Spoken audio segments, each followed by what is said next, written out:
The Sterling Crown was the kind of restaurant where the sound of a fork dropping could ruin a career. Crystal chandeliers shimmered like ice, soft jazz floated through the air, and the smell of truffle butter whispered money. Every server moved like a shadow, silent, perfect, invisible. That night, Lena Hayes was just trying to survive her double shift. Her back ached, her feet burned, but she kept smiling. Table 9 was her last of the evening, a private booth reserved for the one man everyone feared to serve. Damian Cross. He wasn't just rich, he was power incarnate. Billionaire CEO of Cross Dynamics, the kind of man whose decisions could make or break thousands of lives overnight. People said he was brilliant, ruthless, and colder than the metal towers he owned.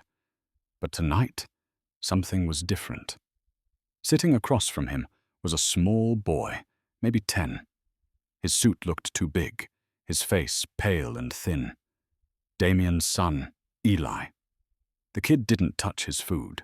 He just stared at it, pushing peas around with a fork.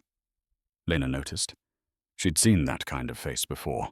Her brother's face when he couldn't eat because his stomach hurt too much.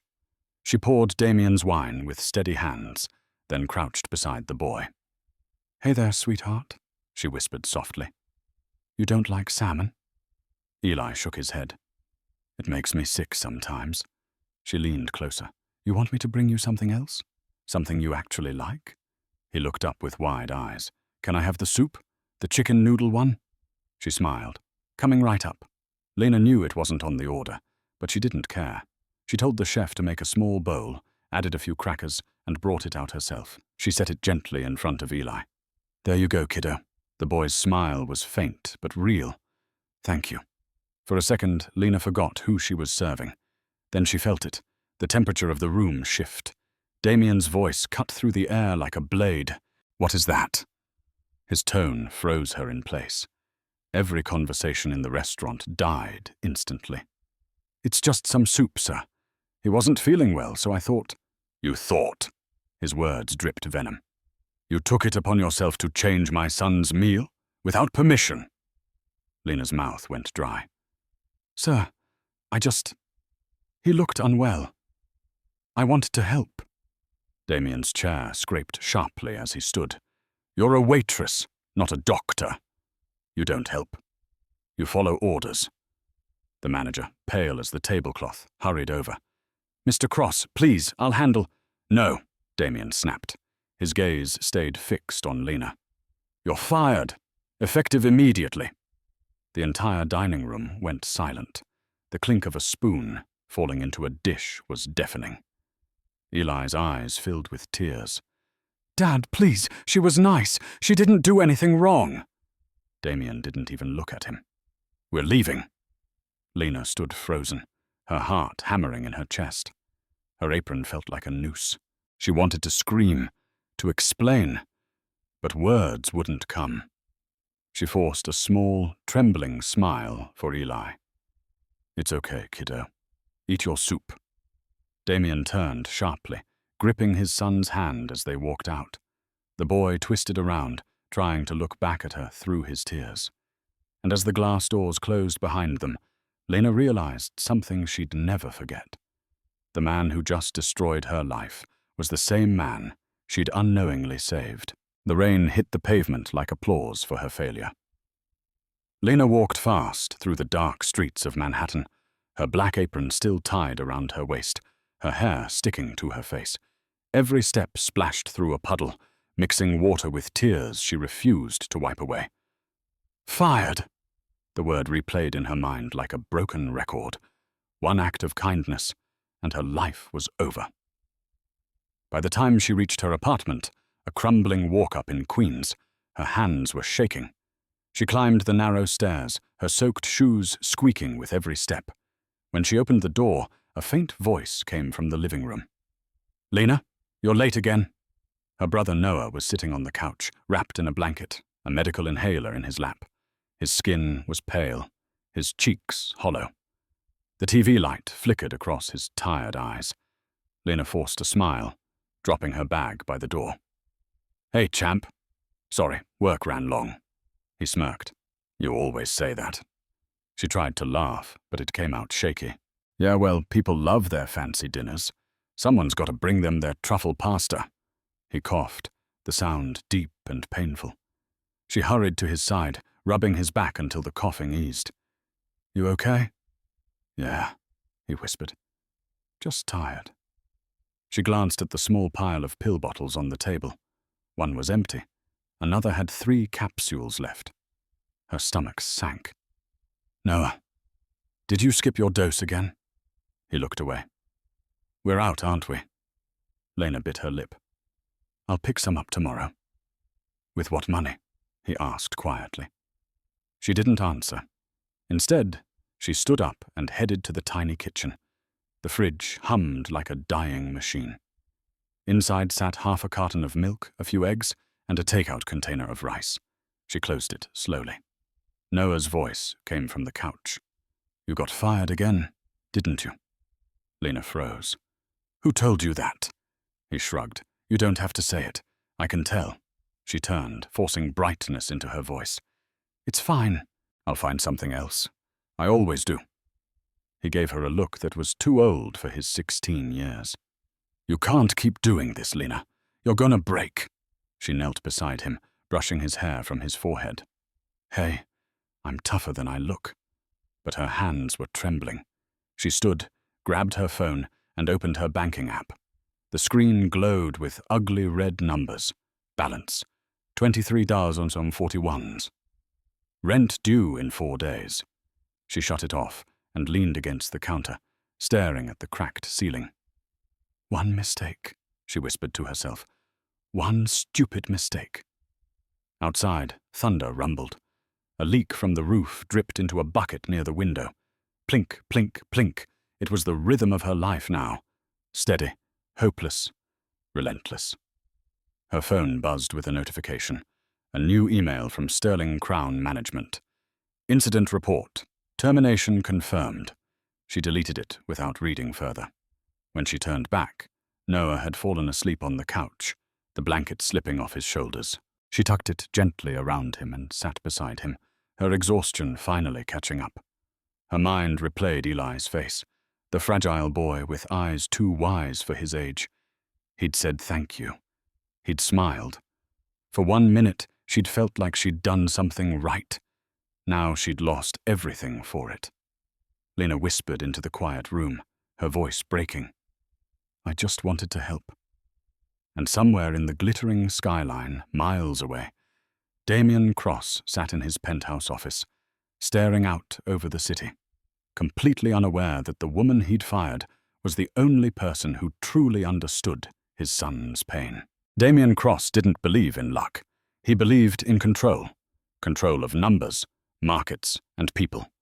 That control had built Cross Dynamics, a biotech empire that stretched across continents. Every headline called him the man who outsmarted fate. What none of them knew was that fate had already beaten him once. The Cross penthouse sat above the clouds, all glass and silence. It was past midnight, but Damian was still at his desk, the city a constellation beneath him. His laptop screen glowed with reports, graphs, projections, all distractions from the one thing he couldn't control. A soft knock broke the stillness. His assistant Mira peeked in. Sir, it's late. You should rest. I'll rest when there's something to rest for, Damian muttered, eyes never leaving the screen. She hesitated. Eli's nurse said he's awake. He's asking for you.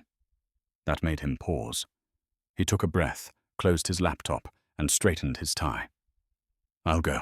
The child's bedroom was a world apart from the sterile perfection of the rest of the penthouse. It was filled with books, half-built Lego sets, and a telescope pointed toward the night sky. Eli sat propped up in bed, a thin blanket around his shoulders. His face was pale, his hands trembling slightly as he turned the pages of a comic book. Hey, champ, Damian said, his voice softer than he meant it to be. Couldn't sleep again. Eli looked up, eyes tired but sharp. You fired her. Damian blinked. What? The waitress, Eli said quietly. She was nice to me. She gave me soup. Why did you fire her? Damian's jaw tightened. Because she disobeyed rules. People need to learn boundaries. She was just being kind, Eli whispered. Mom used to say kindness isn't a weakness. The air in the room grew heavy. Damian's throat tightened at the mention of his late wife. Emily. The name was a wound that never healed. She also said, "The world eats kind people alive," he replied coldly. Eli turned his face away. Then maybe the world's sick, not them. Damian didn't answer. He sat on the edge of the bed, watching his son's thin fingers clutch the blanket. The same illness that had taken Emily was now threading through Eli's veins. Doctors called it a rare autoimmune disorder. Damian called it his punishment. He'd built Cross Dynamics to fight diseases like this, to outwit mortality itself. Billions poured into research, but nothing worked.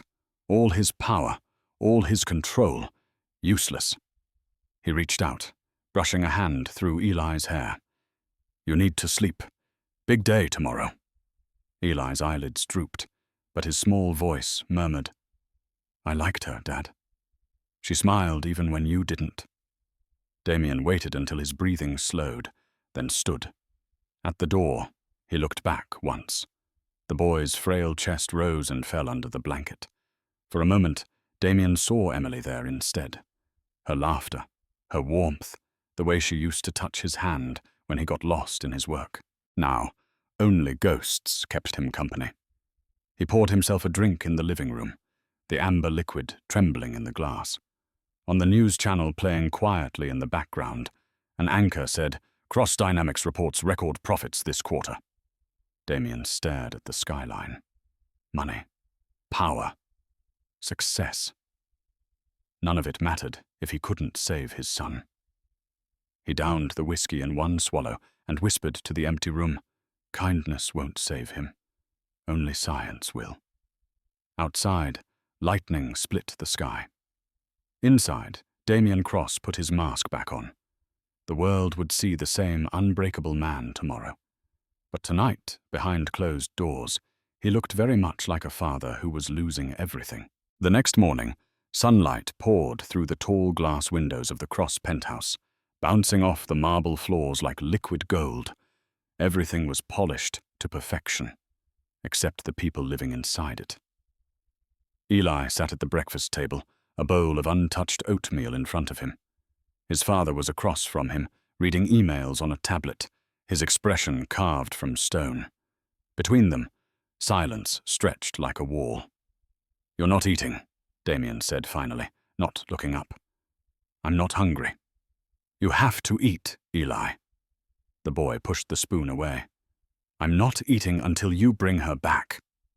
Damian's head lifted slowly. Excuse me. You fired her for no reason, Eli said, his voice trembling but firm. She was nice. You don't fire nice people. Damian's jaw tightened. She broke protocol. It wasn't her place to decide what you eat. It wasn't her place to care either. But she did, Eli shot back. For a moment, Damian said nothing. The boy's defiance reminded him of Emily, the same quiet strength, the same spark of rebellion behind soft eyes. He hated how much it hurt to see it. You will eat, he said finally, his voice low and measured, or I'll have the nurse feed you. Eli looked at him, eyes glassy. You can't make people love you, Dad. You can only make them afraid of you. Damian froze. The words hit harder than any corporate betrayal ever had. The nurse, standing awkwardly by the door, pretended to adjust Eli's medicine tray. Damian rose from the table, his chair scraping sharply against the floor. I'm late for a meeting.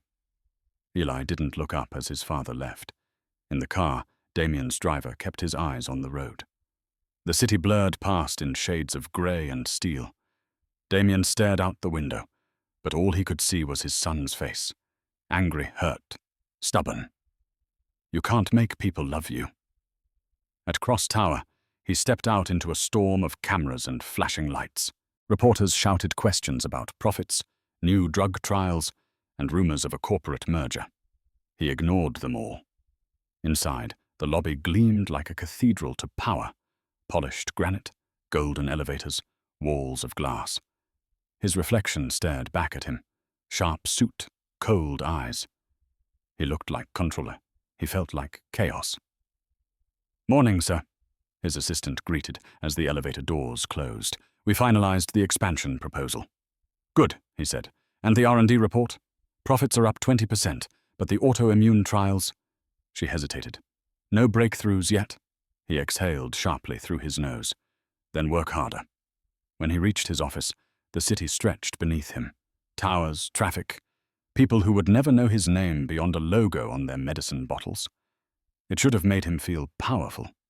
Instead, it made him feel small. He picked up a framed photo from his desk. Emily and Eli, taken years ago at a park. Emily's hand rested on their son's shoulder, sunlight in her hair, laughter frozen in time. He remembered that day. He'd been on a call the whole time, closing a deal in Tokyo. He never noticed the moment captured in that picture. Now it was all he had left. A soft knock pulled him from his thoughts. Mera stepped inside. "Sir, your son's school called. He didn't log in for his tutoring session." Damian frowned. "Where is he?" They said he turned off his laptop. For the first time that morning, fear crept into Damian's voice. "Find out where he went." As Mera left, Damian stood at the window again. Somewhere down in that endless city, his son was growing colder. Just like him. And for the first time, Damian Cross wondered if he'd already lost the only thing he was trying to save. Lena woke up before dawn, not because she wanted to, but because the sound of coughing tore through the tiny apartment. She bolted upright, heart racing, rushing to Noah's side. Her brother sat hunched on the couch, his face pale, a trembling hand clutching his chest. "It's okay. Breathe slow," she said, grabbing the inhaler from the table. She helped him take 2 steady puffs, rubbing his back until his breathing eased. When the wheezing finally stopped, Noah leaned back, exhausted. "Sorry," he whispered. "Don't you dare apologize," she said softly. "We just got to make it through today, okay?" But even as she said it, Lena knew they were out of options. The medicine bottle was empty, and her next paycheck didn't exist anymore. She went to the kitchen, flipping through the stack of bills piled near the toaster. Final notice. Past due. Disconnection warning. Every envelope was a reminder that survival was becoming a math problem she couldn't solve. Her phone buzzed with a notification, an automated rent reminder. She pressed dismiss and whispered to the screen, "Yeah, I know." When she looked in the cracked bathroom mirror, she barely recognized herself. The uniform she'd worn last night still hung over the chair, stained from the spilled soup. That stupid bowl of soup. She'd lost everything for it. But if she could go back, she realized, she'd still do it again. She splashed cold water on her face and tied her hair back. The city outside was waking up. The rumble of trucks, the hiss of early trains, the smell of rain mixed with exhaust. She took a breath, squared her shoulders, and left. Her first stop was the Coffee Bean, a small cafe 2 blocks away. She stood in line, clutching a wrinkled resume, hoping they needed help. The manager, a tired woman with a name tag that read Sandra, skimmed the paper. "You worked at Sterling Crown? That's high-end service." Lena nodded. "Until last week, I got let go." Reason for termination?" Sandra asked without looking up. Lena hesitated. "Misunderstanding." Sandra sighed. "We'll call if something opens." It was polite code for never. By noon, Lena had applied at 4 more places. None called back. Her last stop was a cheap diner on Roosevelt Avenue, where the cook didn't even glance up when she asked if they were hiring. "Leave your number," he grunted, "but don't hold your breath." She scribbled her name on a napkin and stepped back out into the street. Rain had started again. Thin, icy needles that soaked her within minutes. She pulled her coat tighter and kept walking, her sneakers slapping against wet concrete. People rushed past her, umbrellas like dark flowers opening and closing. No one noticed her. That night, she came home with sore feet and empty hands. Noah was asleep, curled under a blanket with the TV still playing. She turned off the screen and sat beside him. His breathing was shallow but steady. She reached into her pocket and pulled out her last $5 bill. She set it on the table next to the empty medicine bottle. "I'll fix this," she whispered. "I don't know how, but I will." Then her eyes drifted toward the window. Across the skyline, the Cross Tower gleamed, its logo shining against the night like a crown made of steel. She didn't know that inside that tower, the man responsible for her firing was pacing his office, drowning in guilt he didn't understand. She didn't know that her kindness had already changed something inside him. All Lena knew was that she couldn't afford to break, because if she broke, her brother would fall too. So she sat in the dark, hands clasped, whispering a promise to herself. "Tomorrow, I get up again." Saturday morning crept in quietly. The apartment smelled faintly of instant coffee and damp laundry. Lena sat by the small window, scanning job listings on her cracked phone screen. Her eyes burned from lack of sleep, and the numbers in her bank app hadn't changed. $23. That was it. Noah was still asleep on the couch, his breathing shallow, a light wheeze in every exhale. The sound was both comforting and terrifying. It meant he was alive, but barely holding on. A knock startled her. 3 short taps, then silence. Nobody knocked at this hour. She opened the door cautiously. On the other side stood a woman in her 50s, dressed in a navy coat, holding an umbrella dripping with rainwater. Beside her was a small, thin boy, Eli. Lena blinked in disbelief. "Eli?" The boy's face lit up. "You remember me?" "Of course I do." She knelt, eye level with him. "What are you doing here? You shouldn't be out, especially in this weather." Eli shifted, nervous. "I wanted to see you. I told Mrs. Carter I needed to walk. She came with me." Mrs. Carter, the nanny, looked mortified. "Miss Hayes, I tried to stop him. He insisted. He said it was important." Lena exhaled, motioning them inside. "Come in before you both catch pneumonia." The apartment was cramped, the wallpaper peeling at the edges. Eli looked around with wide, curious eyes, as if he'd stepped into another world. He pulled something from his pocket, a small folded piece of paper. "I made you something," he said shyly. Lena took it carefully. It was a crayon drawing, her in a waitress uniform, handing a bowl of soup to him. Above their heads, in crooked handwriting, were the words, "Thank you for being kind." Her throat tightened. "Eli, this is beautiful." He smiled weakly. "Dad doesn't understand. He thinks kindness makes people weak. But you weren't weak." She crouched beside him, brushing a strand of wet hair from his forehead. "Your dad, he's just scared." "When people are scared, they build walls around their hearts." "Then why won't he let anyone in?" Eli asked quietly. Lena hesitated, because sometimes the only thing worse than being hurt is being reminded you can still feel. He looked down at his shoes. "I wish he could meet you when he's not angry. You'd like him if he wasn't so sad." That last word, sad, hung in the air. Damian Cross, the billionaire everyone feared, described by his son as sad. It hit Lena in a way she didn't expect. Before she could respond, Eli swayed on his feet, his color drained, his hand clutching his chest. "Eli," she said sharply, catching him as he staggered. His breathing turned ragged, his skin clammy. Mrs. Carter panicked. He didn't take his medication before we left." Lena's training from years of caring for Noah kicked in. She laid him flat, lifted his chin slightly, checking his pulse. "Stay with me, sweetheart. Look at me." She reached for her phone. "What's the dosage? Tell me." Mrs. Carter stammered. 20 milligrams, autoimmune suppressant. In his bag." Lena rummaged through the small satchel, found the injector, and administered the dose with steady hands. Within seconds, Eli's breathing began to slow. His small fingers clutched hers like an anchor. When his eyes fluttered open again, he whispered, "You saved me." Lena swallowed hard. "No, honey. You just needed someone to remind your lungs how to fight." Sirens wailed in the distance as Mrs. Carter called the paramedics. Lena sat on the floor, still holding the boy's hand, heart pounding. She didn't know that by saving him again, she had just stepped back into the world of the man who had ruined her life. The sirens were deafening. Red and blue lights painted the walls of the narrow hallway as paramedics rushed in. Lena's apartment, usually silent except for the hum of the old fridge, now pulsed with urgency.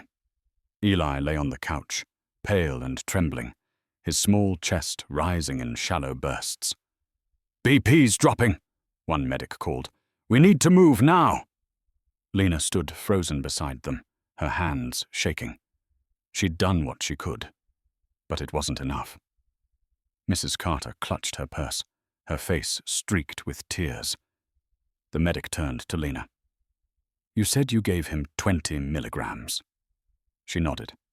"That's what the label said on his injector." He glanced at her, impressed. "Good call. If you hadn't done that, he wouldn't have made it this far." Lena swallowed hard. "He's going to be okay, right? We'll do everything we can." As they lifted Eli onto the stretcher, his small hand reached toward her. "Don't go," he whispered weakly. Her heart clenched. "I'll be right behind you, kiddo." The door slammed shut, and suddenly the apartment was silent again, except for the dripping faucet and the pounding in her chest. Mrs. Carter turned to her. "You saved his life. You have no idea what that means. I just did what anyone would have done." "No," the woman said softly. "Most people wouldn't have known what to do. How did you?" Lena hesitated. "My brother. He has the same condition. I've had to learn." Mrs. Carter's eyes widened. "The same illness?" Lena nodded. "Yeah, it's rare. Costs more to treat than we'll ever make. But you don't give up on family." Before Mrs. Carter could reply, her phone buzzed. She looked at the screen, her expression draining of color. "It's Mr. Cross." Lena felt her stomach twist. "He's calling you?" "Yes. He's been trying to reach me for the last 15 minutes, she answered, her voice trembling. "Mr. Cross, yes, sir. We're on our way to St. Vincent's Hospital." Even from across the room, Lena could hear his voice, sharp and panicked. "What happened to my son?" Mrs. Carter tried to explain, but Damian cut her off. "You let him leave the house? With who?" She looked at Lena nervously. "He went to visit someone. A friend." There was silence on the other end, then the sound of breathing, slow, controlled, dangerous. "Who?" Mrs. Carter hesitated, then whispered, "Lena Hayes." The name hung in the air like a thunderclap. When she hung up, Lena could see the fear in her eyes. "He's coming." Lena nodded. "He should. His son needs him." Moments later, an ambulance siren faded down the street. Lena grabbed her jacket, threw it on, and followed. Rain hammered the pavement as she ran, the city blurring around her. At St. Vincent's, nurses swarmed the emergency bay. Lena arrived just as they wheeled Eli through the automatic doors. She caught a glimpse of him, oxygen mask on, IV lines running down his arm. Then a familiar voice cut through the chaos. "Where is he?" Damian Cross stormed in, drenched from the rain, flanked by security and assistants. The moment his eyes found her, the room seemed to contract. "You again," he said, his voice low, almost disbelieving. "What the hell are you doing here?" Lena stood her ground, soaked and trembling, but steady. "I was the one who found him. I called the ambulance." He stared at her, fury and confusion warring behind his eyes. "You—" Before he could finish, a doctor rushed out. "Mr. Cross, your son is stable, but it was close. Whoever administered the emergency dosage saved his life." The billionaire froze, his gaze shifting back to her. Lena met his eyes and said quietly, "I told you, Mr. Cross. Sometimes kindness is the only protocol that matters." The fluorescent lights in the emergency room flickered harshly against white walls. Machines beeped in rhythm with Eli's heartbeat, a fragile melody that filled the space with both fear and hope. Lena stood near the doorway, her clothes still damp from the rain, her hands clenched together so tightly her knuckles were white. Across the room, Damian Cross stood like a statue beside his son's hospital bed. The man who once commanded boardrooms now looked small. His suit jacket hung open, his tie crooked, his eyes locked on the oxygen mask covering Eli's pale face. The silence between them was thick until the doctor stepped in, clipboard in hand. "Mr. Cross, your son's vitals have stabilized. He's resting now." Damian exhaled a breath he hadn't realized he was holding. "Thank God," the doctor continued. "He experienced an acute respiratory failure triggered by stress and low medication levels. Whoever administered the emergency suppressant did everything right. Without that, he wouldn't have made it to us alive." Lena shifted uncomfortably. Damian's head turned slowly toward her, his grey eyes sharp, calculating. "You?" She nodded. "I used the injector in his bag." He took a step closer. "How did you know what dosage to use?" "Because," she said quietly, "my brother has the same illness.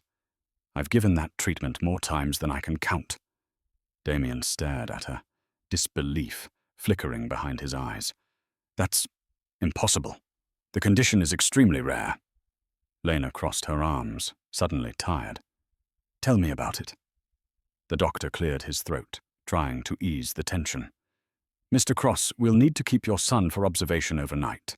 He's stable, but his immune system is fragile." Damian nodded, barely hearing him. When the doctor left, the silence returned, this time heavier. He finally spoke, voice low and deliberate. "You were fired for disobeying orders. And now you've— what? Taken it upon yourself to play hero?" Lena's eyes snapped up. "Play hero? I saved your kid's life. Again." His jaw tightened. "You could have killed him." "I could have saved him," she countered, her voice steady. "And I did." Damian's expression faltered for the briefest second, a crack in the marble facade. He looked at his son, sleeping peacefully for the first time in days, and then back at her. "You don't understand the risk. You don't understand what it's like to be terrified every second of losing someone," she interrupted. "Actually, I do." He blinked, caught off guard. "My brother's been fighting this same disease since he was 10, she continued softly. "We can't afford his treatments, but I learned everything I could to keep him alive. You have the money, the doctors, the power. Yet you still almost lost your son. Maybe you're the one who doesn't understand." For a long moment, Damian didn't move. The words hit harder than he wanted to admit. The truth in her voice echoed something he hadn't felt in years. Shame. Eli stirred in the bed, his eyelids fluttering. "Dad?" Damian moved instantly to his side, taking his hand. "I'm here, buddy." Eli's gaze drifted to Lena. "She was there. She helped me." Damian looked between them, speechless. The boy smiled faintly, his voice weak. "You should say thank you." For a man used to commanding the world, the two words seemed almost impossible. But as he looked at the woman standing in front of him, tired, soaked, and unshakably calm, something shifted. "Thank you," he said quietly. Lena nodded once. "You're welcome." As she turned to leave, Damian's voice followed her. "Miss Hayes, we're not done." She stopped at the door. "No," she said, glancing back at him. "We're just getting started." The next morning, sunlight poured through the tall hospital windows, turning sterile white walls into soft gold. Damian sat in the chair beside Eli's bed, his suit jacket draped over the backrest, a paper cup of cold coffee in his hand. He hadn't slept.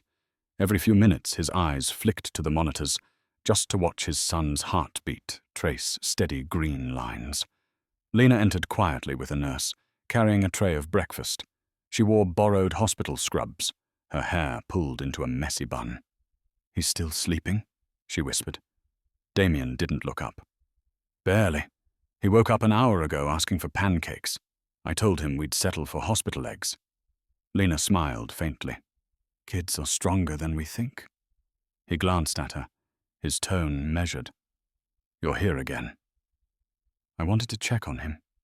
He studied her face for a moment, as if searching for an ulterior motive. You really care about him, don't you? She met his gaze evenly. He reminds me of my brother. That name again. Her brother. Damian leaned forward, elbows on his knees. Tell me about him. Lena hesitated. No one ever asked. Noah's 16. He was diagnosed when he was 9. Same genetic immune disorder as Eli. Doctors say it's 1 in a million. Lucky us. She gave a small, tired laugh. He's supposed to be on a medication called Trelevir, but the insurance cut us off. Costs more per dose than I make in a month. Damian's eyes sharpened.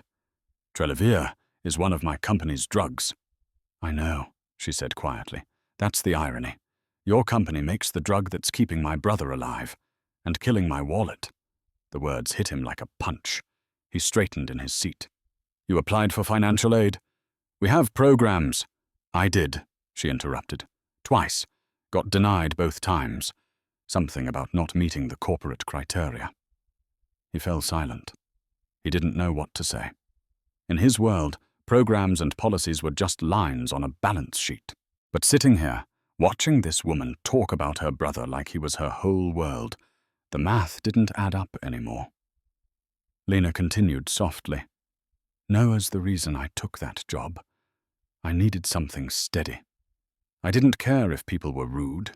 I just needed the paycheck. When I saw your son struggling to breathe that night, I didn't see a billionaire's kid. I saw my brother. Her voice cracked, but she didn't cry. I knew that look. The panic, the pain. So I did what I'd do for Noah. Damian leaned back, his throat tight.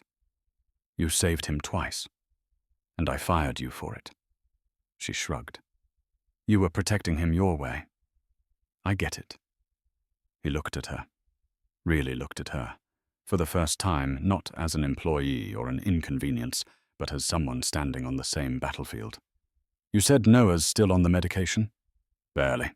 I stretch the doses when I can. Sometimes I skip meals so he can eat better.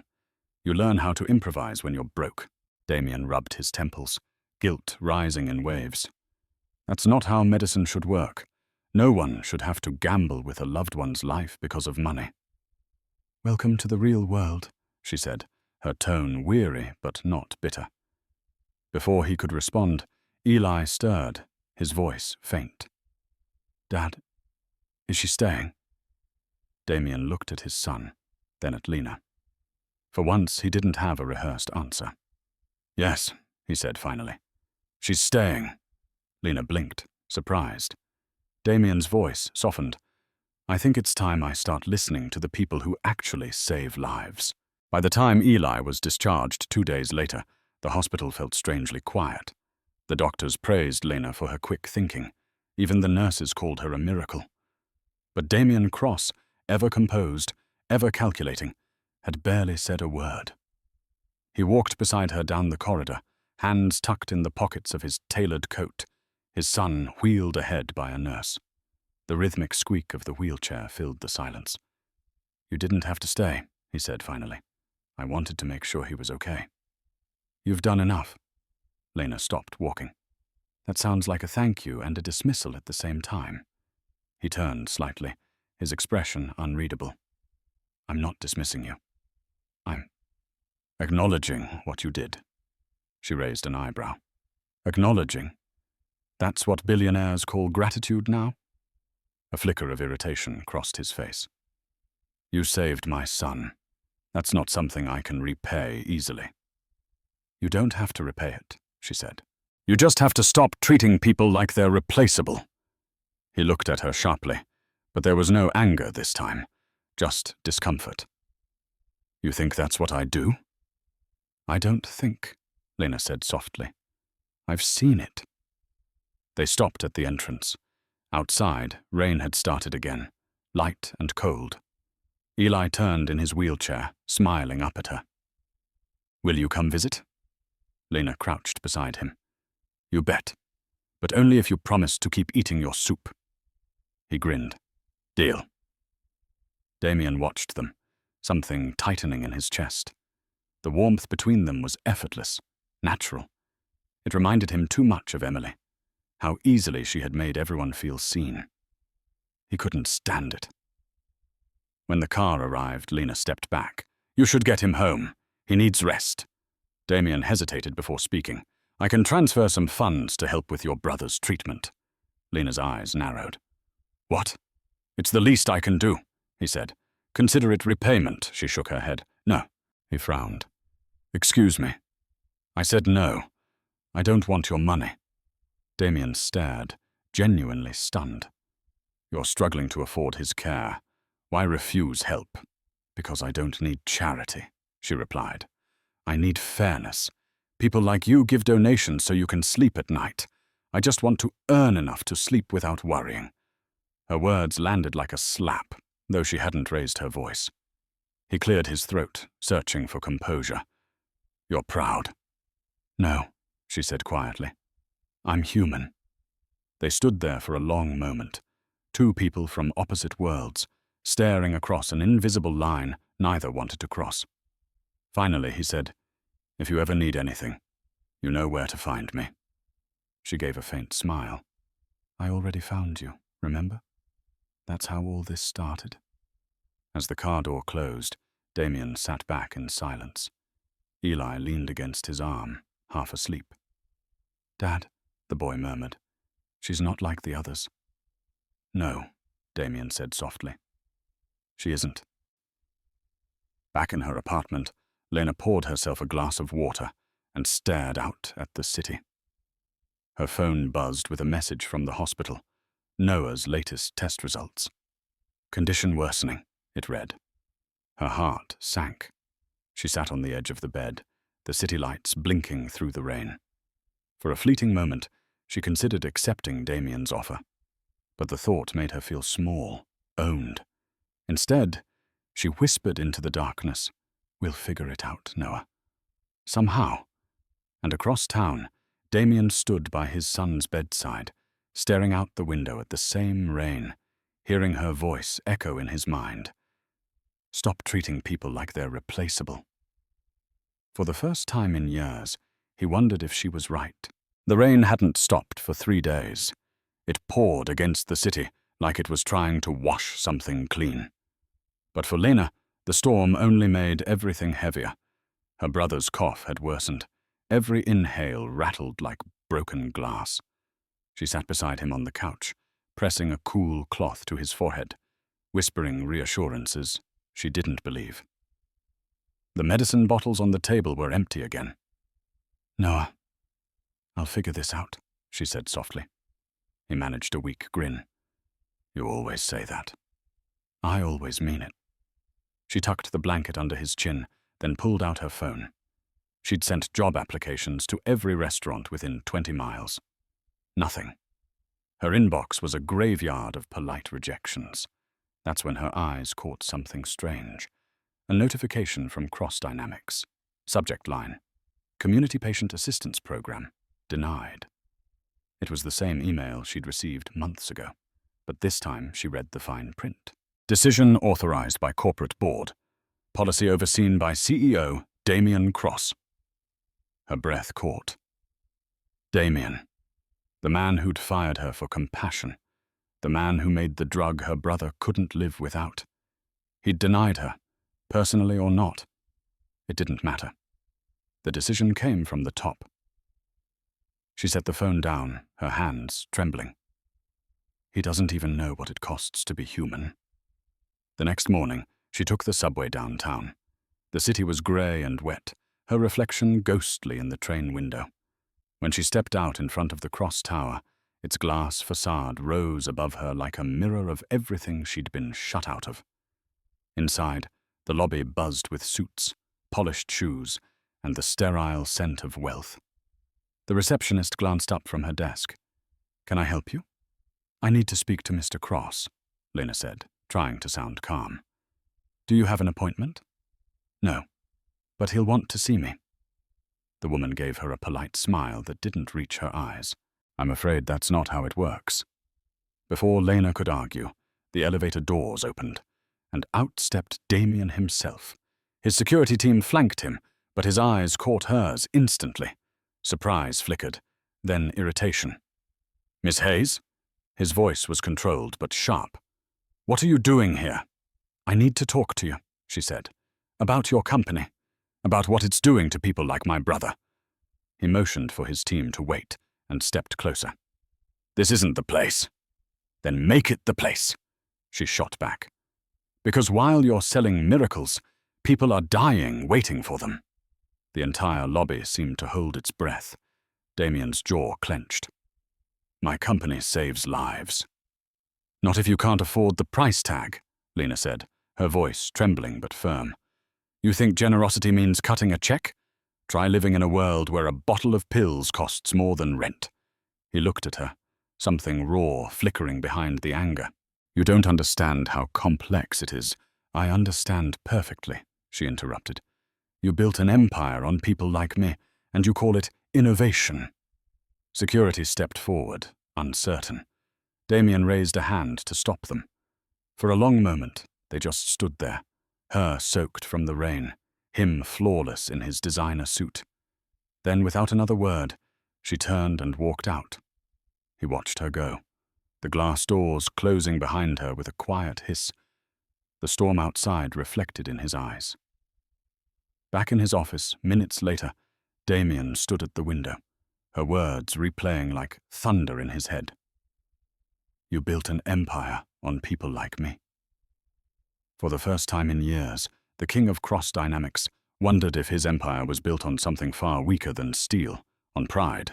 By Monday morning, the storm outside had calmed, but inside Cross Tower, another one was brewing. Damian stood at the head of the glass-walled boardroom, staring at the skyline, while executives shuffled papers and murmured about profit margins. Every word felt hollow. Let's begin, said Marlowe, his chief financial officer. Quarterly reports show a 12% increase in net revenue from pharmaceutical sales. Expansion in Europe is exceeding projections. There were nods around the table. Damian didn't move. His gaze stayed fixed on the rain-damp city below. Marlowe continued. Our newest pricing model for Trellevier is outperforming expectations. The increase in cost per unit has boosted overall earnings by 27%. Congratulations, gentlemen. Our investors are thrilled.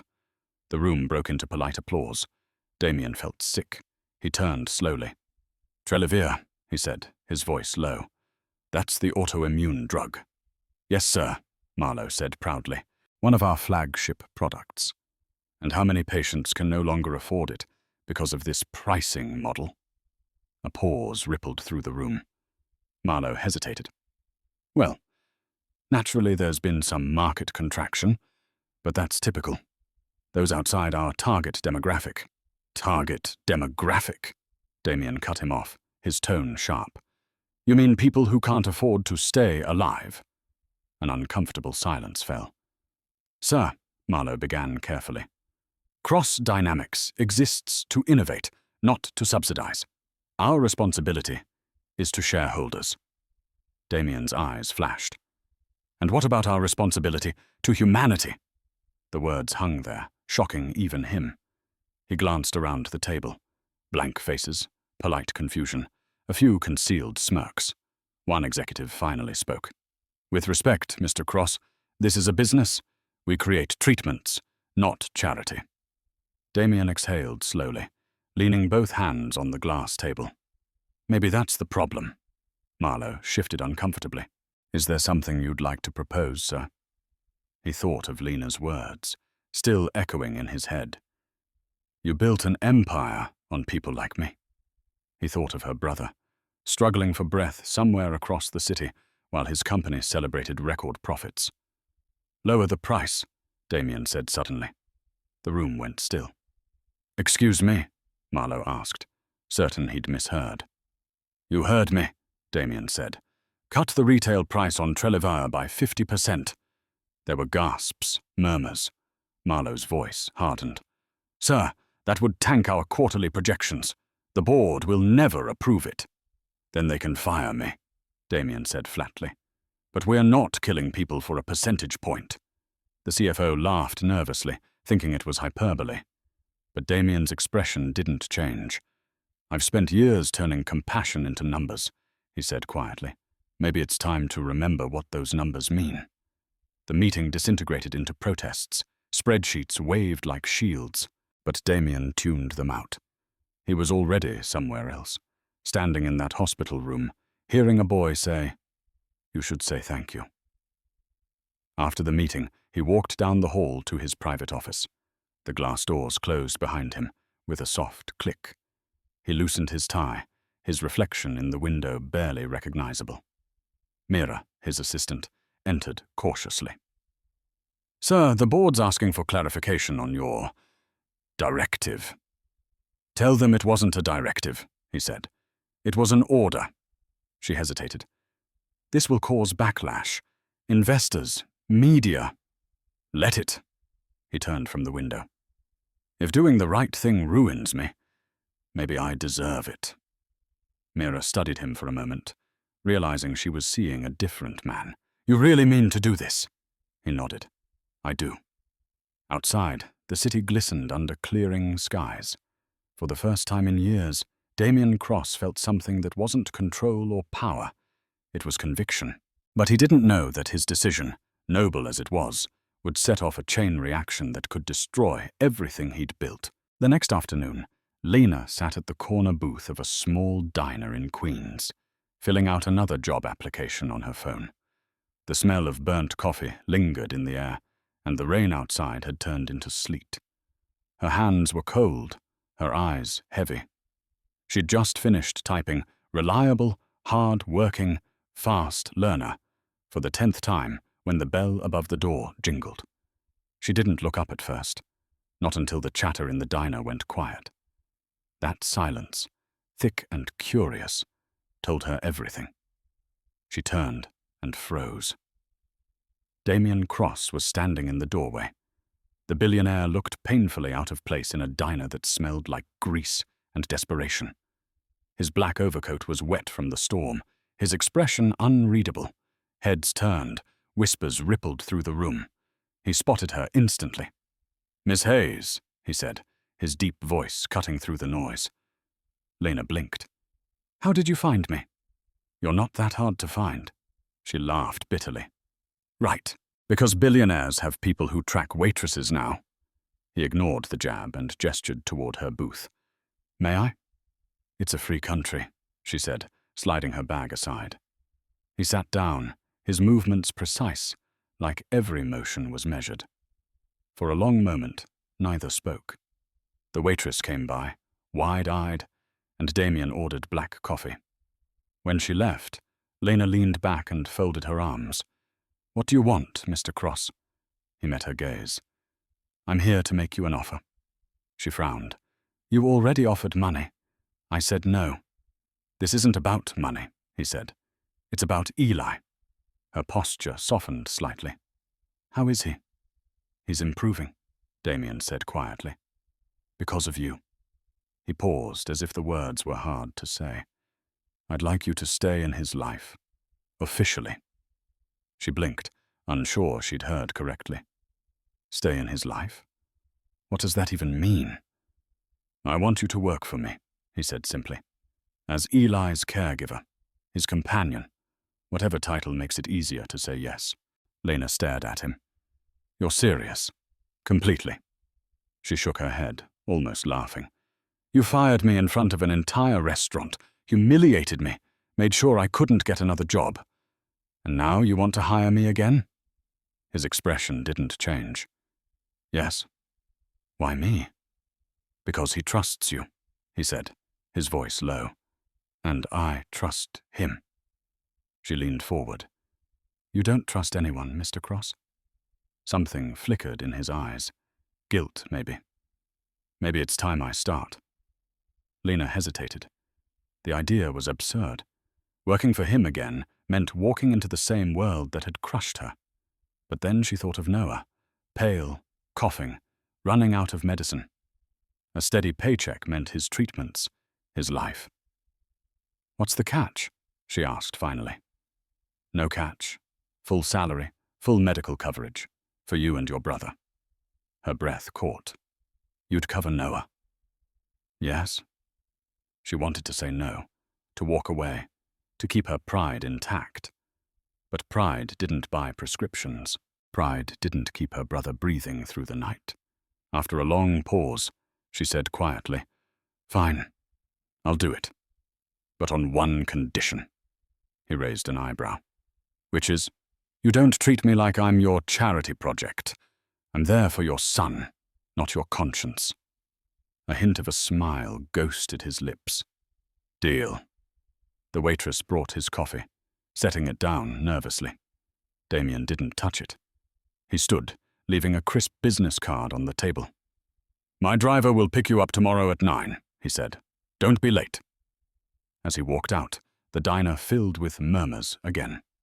Lena stared at the card for a long time, her pulse racing. She'd just made a deal with the man who once ruined her life, and somehow it felt like the beginning of something far more complicated. The next morning, Lena stood in front of the Cross residence, her stomach tight with nerves. The mansion loomed above her like a fortress of glass and stone, silent, intimidating, perfect. It was a world she didn't belong to. Yet there she was, clutching her worn purse and the promise that her brother's medical bills would finally be paid. A black iron gate opened automatically as the driver escorted her inside. The marble floor gleamed under the chandelier's light, and the air smelled faintly of cedar and money. A housekeeper greeted her politely and led her down a long hallway lined with family portraits, photos of a woman with warm eyes and a boy with a shy smile. Eli and his mother, she realized. Then she saw him, Damian, standing at the end of the hall in a grey suit, looking as immaculate as ever. "You're punctual," he said. "You said 9, she replied. "I'm here at 9. He nodded slightly. "Good. Follow me." He led her into a bright room filled with sunlight and the faint scent of lemon polish. Eli sat cross-legged on the carpet, a blanket draped over his shoulders, sketching on a tablet. His face lit up the moment he saw her. "Lena!" he cried, jumping up. "Hey, champ," she said, kneeling down to his level. "You look better." "I feel better," he said proudly. "The doctors said I might even start school again soon." "That's amazing."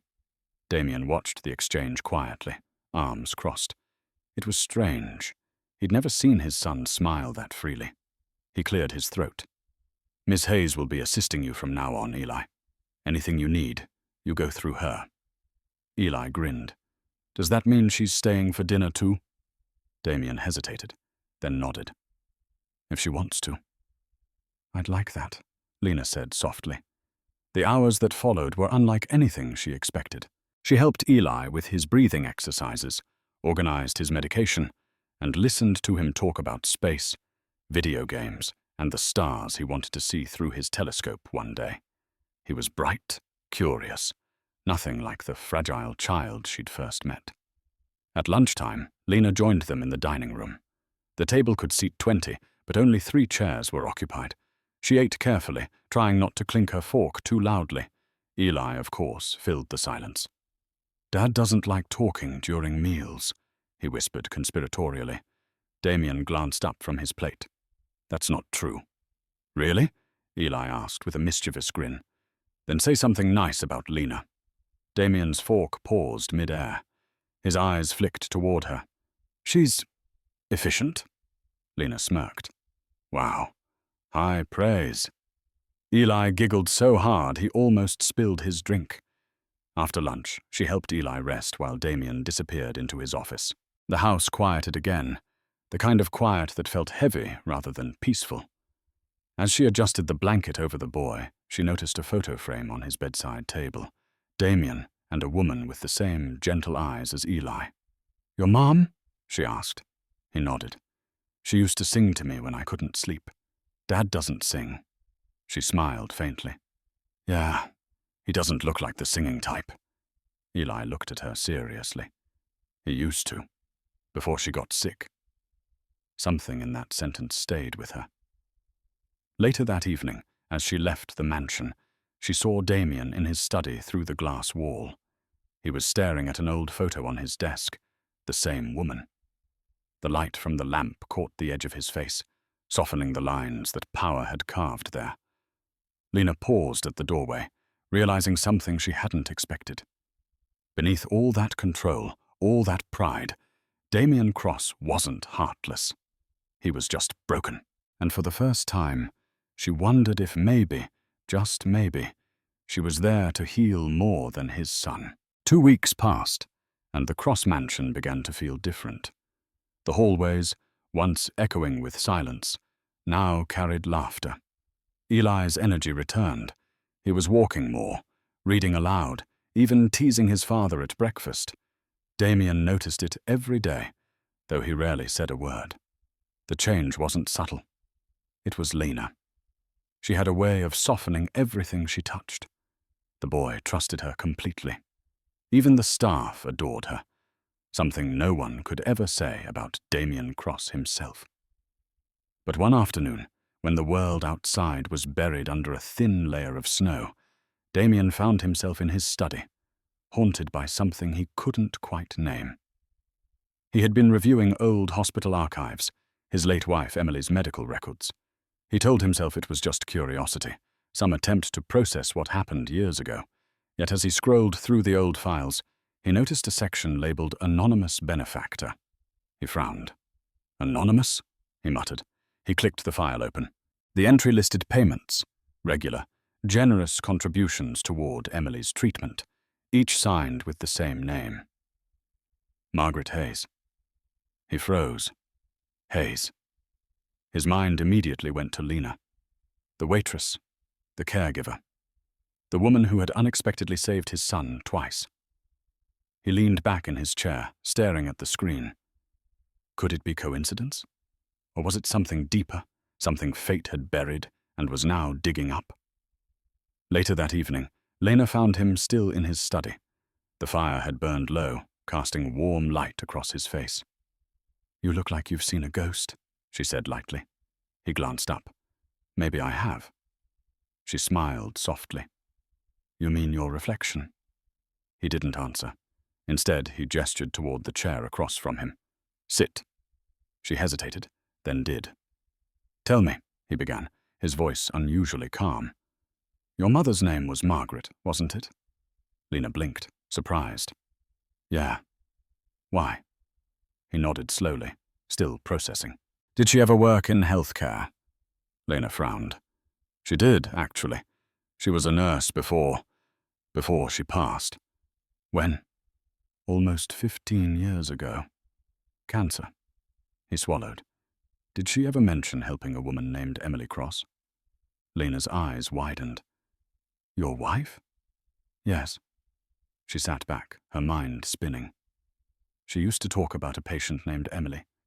She said she was kind, even when she was sick. Mom helped her get access to treatment, but she never said who Emily really was." Damian exhaled, the truth settling heavily between them. "Your mother helped save my wife's life, at least for a while." Lena stared at him, stunned. "I didn't know." "Neither did I," he said quietly. "Until tonight." The silence that followed wasn't awkward. It was reverent, like both were standing in the shadow of something bigger than themselves. Finally, Lena spoke, her voice barely above a whisper. "So after all these years, life just circled back?" Damian nodded. "Maybe it's not a circle. Maybe it's a debt." She shook her head. "My mother didn't help people expecting anything back. She just did it because she cared." He looked at her, really looked at her. The same compassion her mother must have had lived in her eyes. "Then maybe you inherited more from her than you realize," he said softly. For the first time, his voice wasn't distant or calculated. It was warm, human. But deep inside, Damian couldn't shake a different thought, a darker one. Fate wasn't just reconnecting them, it was demanding something. Because if Margaret Hayes once saved Emily Cross, then maybe now it was his turn to save Lena. And the idea terrified him more than he could admit. The truth about their mothers should have brought peace, but it only created distance. Lena began noticing things. Questions Damian asked that felt too specific. Calls he took that ended abruptly when she entered the room. The way his assistant Mira would glance at her, like she knew something Lena didn't. One night, after Eli had fallen asleep, Lena went to the kitchen for a glass of water. From down the hall she heard voices, Damian's and Mira's. They were low, tense. "You shouldn't have gone through her records," Mira was saying. "She works in my house," Damian replied. "I need to know who she is. What if she's here for something else?" Lena froze, her hand gripping the counter. "You found enough, didn't you?" Mira said. "You know her mother's connection. That should be enough for closure." "It's not closure," Damian said quietly. "It's complicated." "Or convenient," Mira shot back. "You've grown attached. That's dangerous." The sound of her own pulse filled Lena's ears. She backed away before they could see her. Her chest felt tight, her throat burning. He'd been investigating her. Again. By morning, she was gone. When Damian entered the breakfast room, Eli was at the table, coloring. The chair across from him was empty. "Where's Miss Hayes?" Damian asked the housekeeper. "She left early, sir. Said she wouldn't be coming back." Eli's crayon stopped mid-stroke. "What? Why?" Damian's stomach dropped. He pulled out his phone, calling her number. Straight to voicemail. He tried again. Nothing. Finally, he drove to her apartment. The building was small and worn, a world away from his glass tower of success. He knocked. No answer. The door opened slightly. It hadn't latched. Inside, boxes were stacked near the wall. A photo of Lena and her brother sat on the table, next to a bottle of medication half full. He whispered to the empty room. "Where did you go?" Across the city, Lena stood outside a clinic, clutching Noah's file. Her heart felt like lead. "He investigated me," she told her friend Grace, a nurse who worked there. "After everything, after my mom, after I helped his son, he still doesn't trust me." Grace frowned. "Maybe he was trying to protect you." "Protect me?" Lena scoffed. "That man doesn't protect anyone. He controls them." Her phone buzzed again, Damian's name flashing across the screen. She silenced it. Back at the mansion, Damian sat in his study, Eli's worried eyes fixed on him. "Dad, did you do something? She wouldn't just leave." Damian ran a hand through his hair. "It's complicated." "Then make it simple," the boy said quietly. "You hurt her, didn't you?" The truth was undeniable. That night, Damian couldn't sleep. He replayed every word she'd said, every look she'd given him, the way she'd defended him when everyone else judged, the way she'd made his son laugh again. He'd let his fear ruin it. Fear of losing control. Fear of feeling something real. He got up, opened the safe behind his desk, and pulled out the folder with her background report. He stared at it for a long time. Her mother's photo, her employment record, the old hospital donation receipts. Then slowly, he fed them into the fireplace. The papers curled, blackened, and turned to ash. As the flames died down, he whispered, "I'm sorry." Across town, Lena stood by Noah's bedside, watching him sleep. His breathing was shallow, his pulse weak. The clinic had warned her that without the next dose, his condition would spiral fast. She brushed his hair from his forehead and murmured, "I'll fix this, little brother." Somehow. Neither of them knew that the man she'd walked away from was already planning something that would change both their lives again, because Damian Cross wasn't done making things right. Not this time. The house felt emptier without her. Days passed, but the laughter that once echoed through the Cross mansion was gone. Eli barely ate, barely spoke. The joy Lena had brought into his life had vanished like a light switched off. Damian noticed every second of it. He told himself to focus on work, on the company, on his so-called purpose. But he couldn't. Every night, he found himself standing outside Eli's door, listening to the quiet sobs his son thought he couldn't hear. One morning, he entered the boys' room. Eli was sitting on the bed, clutching the small crayon drawing he'd made for Lena, the one that said, "Thank you for being kind." "Dad," he said softly, "did you make her go away?" Damian hesitated. "She left on her own." "Because of you." He didn't answer. He didn't have to. Eli looked up at him, his eyes red. "You always do this. You push people away before they can leave you." The words sliced through him. He wanted to defend himself, to explain. But what could he say? That he'd invaded Lena's privacy out of fear. That his love for his son had made him cruel. Instead, he said nothing. That night, Eli waited until the house was quiet. Then, with trembling hands, he packed a small backpack, his sketchbook, his inhaler, a flashlight. He slipped on his sneakers and crept down the stairs.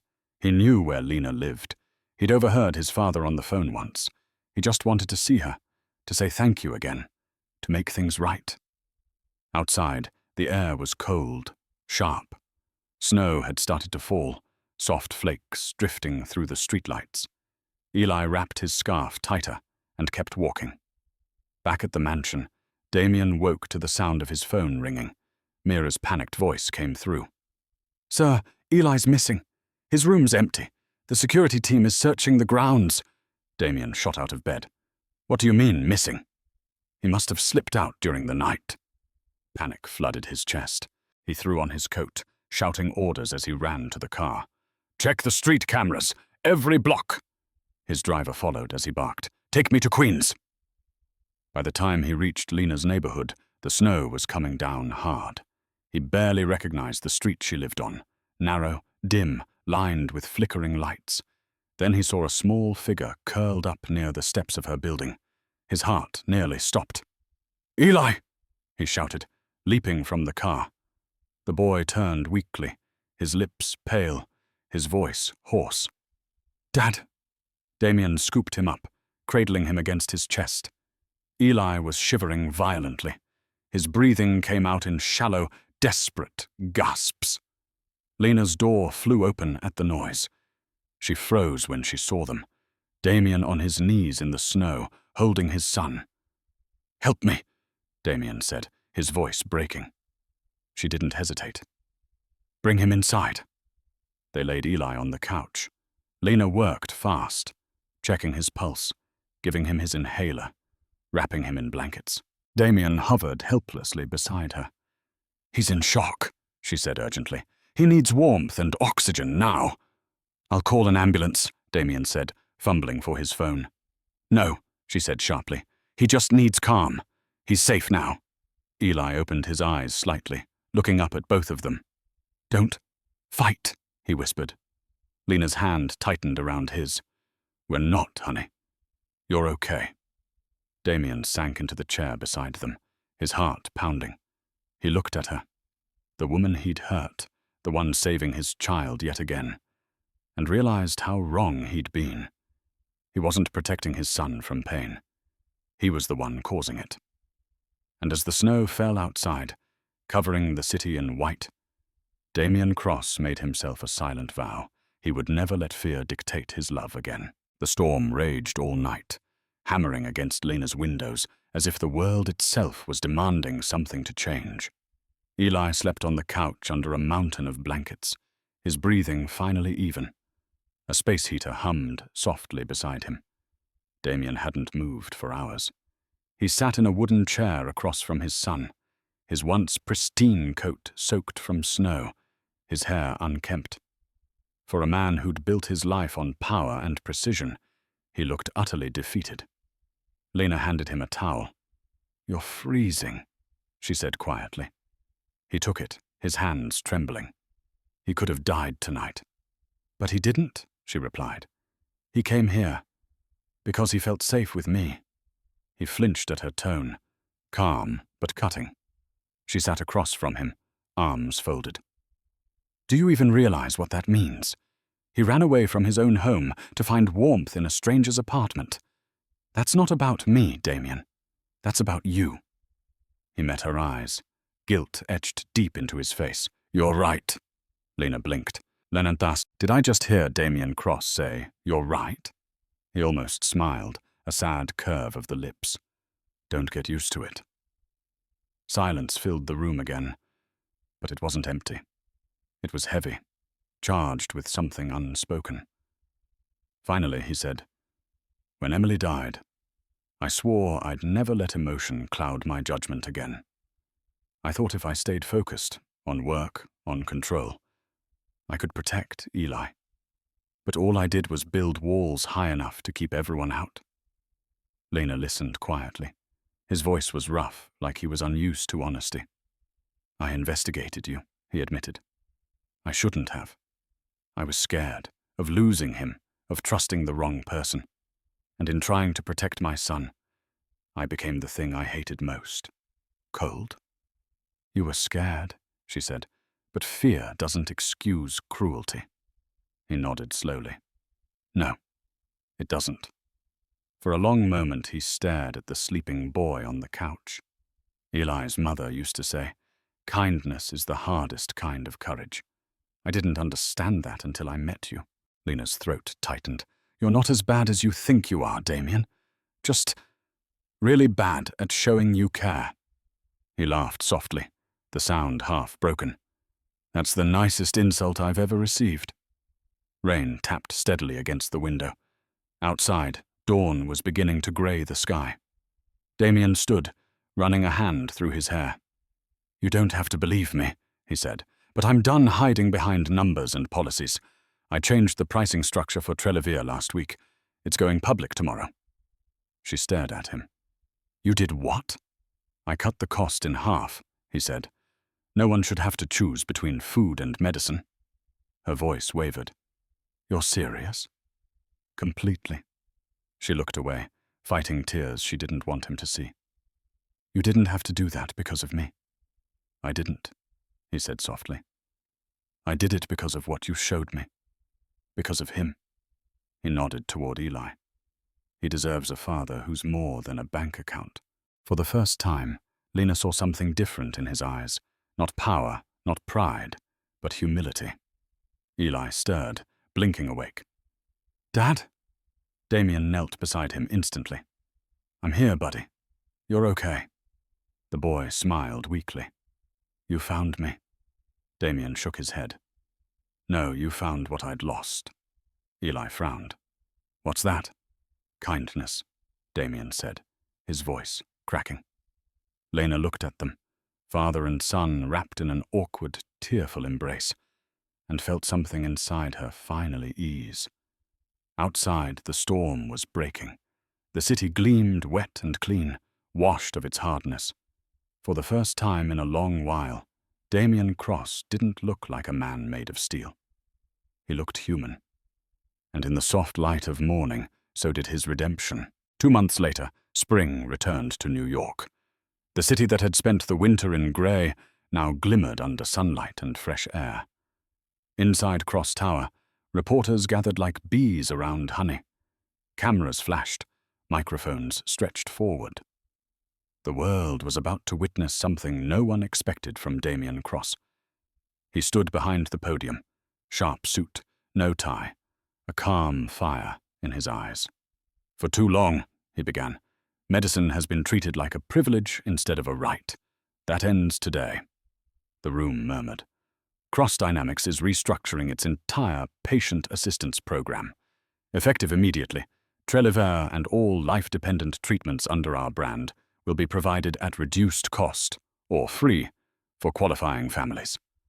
The crowd erupted in questions, cameras flashing brighter. One reporter shouted, Mr. Cross, are you worried this will bankrupt your company? Damian smiled faintly. If compassion costs me money, I can live with that. He stepped down as applause filled the hall. Not corporate applause, but real, human gratitude. Somewhere in the crowd, Lena watched quietly from the back, wearing a modest dress and holding a press badge Mira had given her.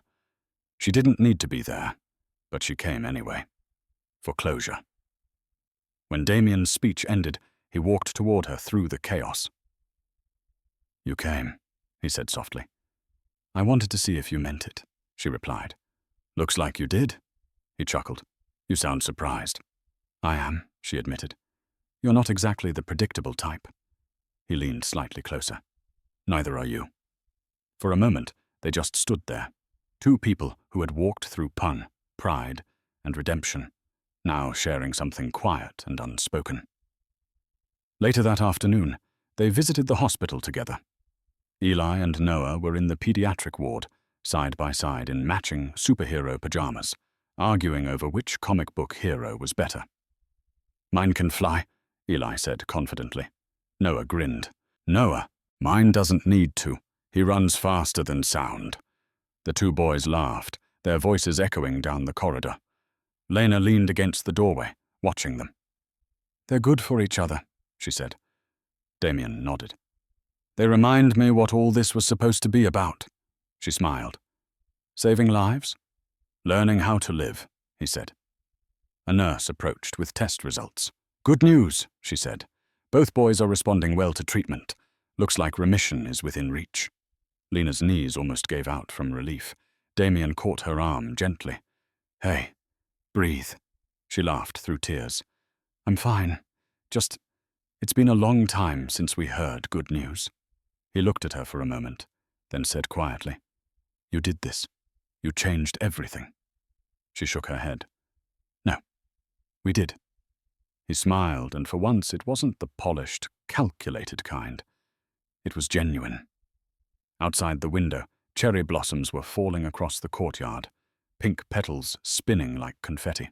Eli pressed his face to the glass. "Dad, can we go outside?" Damian glanced at Lena. She nodded. "Go. They deserve some sunlight." A few minutes later, the four of them walked through the garden. The boys ran ahead, laughing. The air smelled of earth and hope. Lena stopped near a bench, looking up at the sky. "Feels different, doesn't it?" "It does," Damian said, hands in his pockets. "For the first time in years, I'm not chasing numbers. I'm chasing peace." She turned to him, smiling. "You might just catch it." He met her gaze, warmth flickering in his eyes. "Maybe I already have." In that moment, surrounded by laughter, sunlight, and the soft promise of a better tomorrow, they both understood. Redemption wasn't a miracle. It was a choice. And this time, they'd both chosen right. A year later, spring returned again. The city moved faster than ever, but inside a small suburban garden just outside Manhattan, time seemed to slow. Birds chirped. Sunlight spilled through the leaves. The sound of children's laughter filled the air. Lena sat on a wooden bench, sipping iced tea, watching two boys chase each other across the grass. Eli's hair had grown out. Noah's cheeks were finally full and healthy. They were both shouting, running, alive. "Careful with that soccer ball," she called out, laughing. "Relax, Lena," Eli shouted. "We're professionals." "Yeah," Noah added. "We've survived worse than grass stains." She shook her head, smiling. A year ago, both of those boys had been fragile and scared. Now they were light itself. It was the kind of sight that could make a person believe in second chances. Behind her, Damian approached, holding 2 cups of coffee. He looked different, still sharp in his tailored shirt, but softer somehow. The lines around his eyes had eased. The weight he'd carried in his posture was gone. He handed her a cup. "You still take it black?" She smiled. "You remembered." "I remember a lot of things I'd rather forget," he said, sitting beside her. "But not that." They sat in comfortable silence for a moment, watching the boys. Eli kicked the ball too hard and missed the goal entirely, sending it flying into the rose bushes. Both kids burst into laughter. Lena sighed. They're going to break something one of these days. Damian chuckled. Probably my window. Again. She looked at him sideways. You didn't have to move us out here, you know. A billionaire living in the suburbs. It's almost poetic. He shrugged lightly. After everything that happened, the city felt hollow. I wanted something real. You mean peace, she said. He nodded. Yeah, peace. The quiet stretched between them again, gentle this time. She could feel him watching her. Lena, he said finally, I've been thinking about your mother a lot lately. About what she did for Emily. How she saved her, even though she didn't have to. Lena smiled faintly. She always believed kindness was an investment. You never lose it. It just takes time to come back. He looked out at the garden. She was right. The boys ran past them again, laughing so hard they could barely breathe. Eli stopped, wiping sweat from his forehead. Dad, we're starving. Dinner's in an hour, Damian called back. An hour? Eli groaned. That's forever. Lena stood and brushed off her jeans. I'll make them something now. Sandwiches okay? He smiled. Perfect. As she started toward the house, he called after her. Lena. She turned. He hesitated, then said, You once told me you didn't want charity. You wanted fairness. I've been thinking, maybe fairness is just another word for love that doesn't keep score. Her breath caught a little. She studied him, this man who had gone from being the coldest person she'd ever met to someone capable of saying something like that. You're learning, she said softly. He smiled. I had a good teacher. The sun dipped lower, washing the garden in gold. The boys ran through sprinklers, their laughter echoing like music. Lena joined them, her jeans soaked, her heart lighter than it had been in years. Damian stood back for a moment, just watching. The woman who'd taught him how to be human, and the two boys who'd given him a reason to try. When Lena looked back at him, smiling through the water spray, he thought about everything that had led them here. The firing, the humiliation, the heartbreak. Every mistake had carried him to this single, perfect moment. He walked toward her, the grass wet beneath his shoes. You were right, you know, he said. About what? She asked. It's not about what you own. It's who you heal. She smiled, tears glinting in her eyes. Then I guess we're both rich now. As the laughter rose again, and the last light of day faded, the world felt, for the first time in a long time, whole. So that's how our story ends. A billionaire, a waitress, and two boys who found healing where pride once lived. If you're still here right now, my friend, then something in this story has probably touched your heart too. Maybe it reminded you that compassion doesn't need permission, or that forgiveness isn't weakness. It's freedom. In the words of the Stoic philosopher Marcus Aurelius, what stands in the way becomes the way. Sometimes the pain, the loss, the injustice, they don't break us. They build us. Damian learned that wealth isn't what fills your bank account. It's what fills your soul. And Lena showed that kindness is never wasted, even when the world mistakes it for foolishness. Life isn't about control. It's about courage. To love, to forgive, to start again. And maybe that's the message we all need tonight. If this story made you feel something, if it reminded you of your own strength or the quiet goodness in others, then don't let it stop here. Like, share, and subscribe to our channel. Together, let's keep telling stories that help us heal, one heart at a time.